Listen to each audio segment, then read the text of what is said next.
All right, so number 4 is a model question, and we're going to read that together and work through it. So it says the shaded part of the model represents a fraction.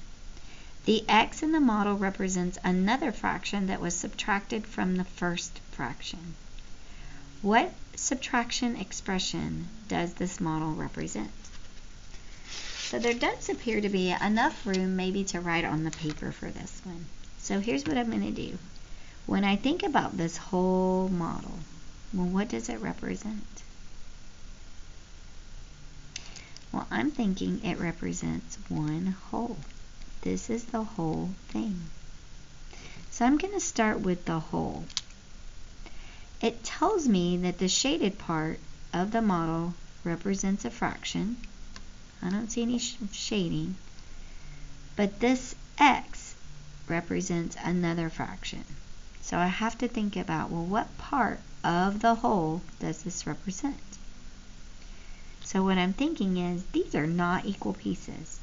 How can I get them equal pieces? Because I cannot name a fraction unless I have equal pieces. So what could I do to those other boxes? Well, hopefully you're thinking about just cutting the rest of these boxes to match. Now, tell me what part is represented with the x. I think it represents 1/6.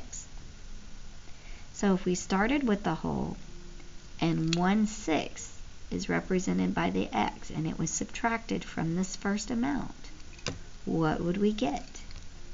Well, that's kind of tricky, because we have to stop and think, well, what does one whole represent? How many equal pieces are in the whole? Hopefully you recognize that there's 1, 2, 3, 4, 5, 6, and one whole is represented by 6 out of 6 pieces. The part with the x represents 1/6, and if we subtract that, we ought to be able to get our answer here. Go ahead and write that answer for me.